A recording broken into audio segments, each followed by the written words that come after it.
तो दोनों इमारतों के एक एक कॉलम पर एक्सप्लोजिव फिट किया गया है। इसकी प्रक्रिया क्या है ये समझिए आप।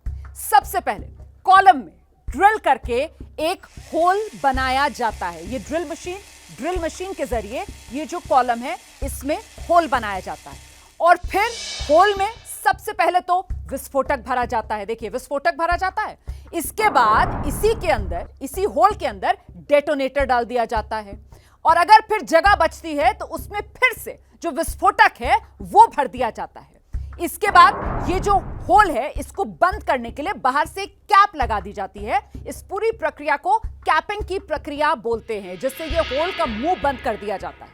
अच्छा, एक पिलर जो है उसमें 4 से 5 होल्स किए गए और हर होल में 40 से लेकर 120 ग्राम तक जो एक्सप्लोजिव है, जो विस्फोटक है, वो भरा गया है।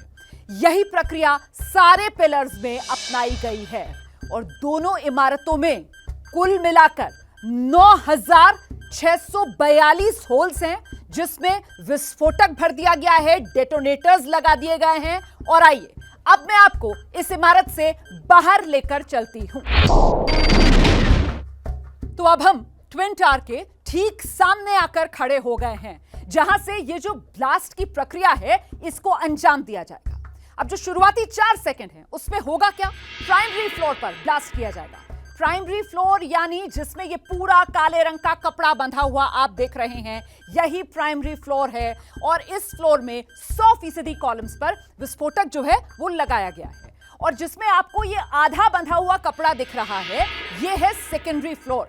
इसके 60% कॉलम्स पर एक्सप्लोजिव लगाया गया है। ऊपर जो हमने डेटोनेटर के तार आपको दिखाए थे, वो सारे के सारे तार यहां पर आकर जुड़ रहे हैं। ऐसे करीब 20,000 डेटोनेटर्स के तार, बिल्डिंग से फासला जो है वो करीब 100 मीटर का इस सेंट्रलाइज सिस्टम का, जिससे ये तार कनेक्टेड, यहीं से एक ट्रिगर दबेगा और फिर ब्लास्ट हो जाएगा।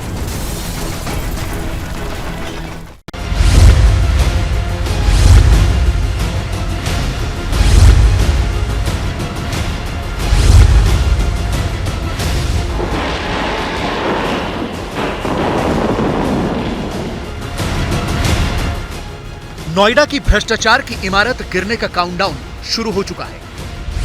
साइंस, मैथ्स और इंजीनियरिंग के बेजोड़ गठजोड़ का यह कारनामा होने जा रहा है। करीब 100 मीटर ऊंचे 2 टावरों को ऐसे कंट्रोल्ड विस्फोट से गिराना कोई छोटा काम नहीं है। इसीलिए इस प्रक्रिया में हर काम परफेक्ट होना चाहिए। सबसे पहले छोटा टावर गिरेगा। जब उसके 60% हिस्से में विस्फोट हो जाएगा तो फिर दूसरे टावर यानी कि एपेक्स में पहला विस्फोट होगा। दोनों इमारतों में विस्फोट होने में करीब 9 सेकंड का वक्त लगेगा और पूरी तरह से इमारत ध्वस्त होने में 12 से 13 सेकंड लगेंगे। ब्लास्ट के समय उस जोन में सिर्फ 6 लोग रहेंगे, जिनमें 3 ब्लास्टर हैं, 1 पुलिस ऑफिसर और 2 प्रोजेक्ट मैनेजर। ये 6 लोगों की टीम बिल्डिंग से करीब 100 मीटर की दूरी पर रहेगी। उसके अलावा कोई भी उस एरिया में खड़ा भी नहीं हो सकता। ब्लास्ट होने के 10 मिनट के बाद ये टीम अंदर जाएगी और फिर चेक करेगी कि कहीं कोई लाइव एक्सप्लोसिव तो नहीं है। ब्लास्ट को लेकर के नोएडा ही नहीं, पूरे देश का, पूरी दुनिया की निगाहें जो हैं वो आप पर टिकी हुई हैं। हम जानना चाहेंगे कि ब्लास्ट का पैटर्न क्या होगा। अभी आप 2 बिल्डिंग्स देखते हो तो पहले सियान आती है जो छोटी बिल्डिंग है। सो जब तक तकरीबन 60% सियान के एक्सप्लोजिव इग्नाइट हो चुके रहेंगे, उसके बाद अपेक्स का फर्स्ट एक्सप्लोजिव इग्नाइट होगा। सो आप जब फॉल देखोगे, सियान आपको पहले नीचे आते हुए दिखेगा और उसके बाद अपेक्स दिखेगा। ये this is again a designed delayed detonation हम लोग बोलते हैं। ये डिज़ाइन किया गया हुआ है सो दैट जो वाइब्रेशन ज़मीन पे आने हैं वो रिड्यूस करे। ये 17 मिलीसेकेंड से लेकर 200 मिलीसेकेंड तक का डिले हमने पूरे बिल्डिंग में डिप्लॉय किया है। टावर के गिराए जाने के बाद लोगों को बिना इजाजत अपार्टमेंट में नहीं जाने दिया जाएगा। टावरों को ढहाने के बाद सीबीआरआई की टीम आसपास के टावरों का परीक्षण करेगी। इन टावरों में अगर कोई कमी नहीं पाई गई तभी लोगों को जाने की इजाजत दी जाएगी। सबसे पहले लिफ्ट की जांच की जाएगी, इसके बाद बिजली और पानी और गैस कनेक्शन की जांच की जाएगी। टावर के पिलर समेत अन्य जांच पूरी होने के बाद ही लोगों को जाने की इजाजत दी जाएगी। टेक्निकल टीम मतलब क्या देख, जो आफ्टर द ब्लास्ट वो लोग जाके कुछ लाइव एक्सप्लोसिव दिख नहीं रहे ऊपर, कोई डैमेजेस हुआ है कि नहीं, and whether it is safe structurally to come inside again, it is safe, और कोई मेजर क्या डैमेज हुआ है अगर हुआ है तो वो जाके एक बार जस्ट फिजिकल मुआयना करके एक 15 मिनट का वो राउंड रहता है। और फिर हमारा मेजर कंसर्न है एक्सप्रेस वे को खोलना। So that is the first point. When they declare all okay, so police will be informed and express highway open हो जाएगा। लेकिन सवाल उस धूल और मलबे का भी है जो इन टावरों से निकलेगा। ये कहा जा रहा है कि टावर गिरने से जो धूल निकलेगी वो बहुत ज्यादा परेशान कर सकती है। इमीडिएटली उसके बाद वो बिकॉज स्प्रेड आउट हो जाएगा।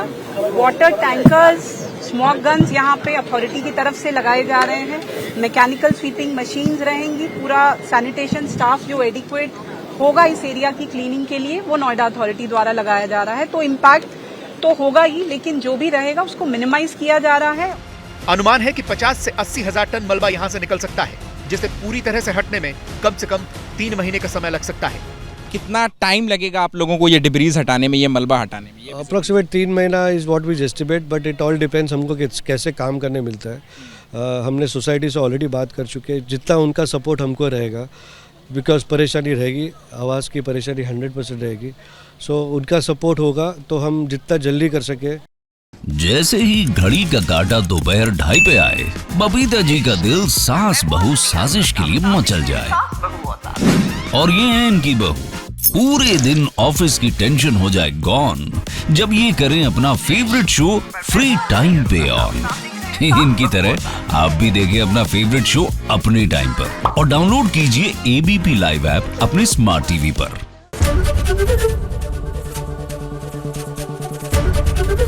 ABP न्यूज आपको रखे आगे।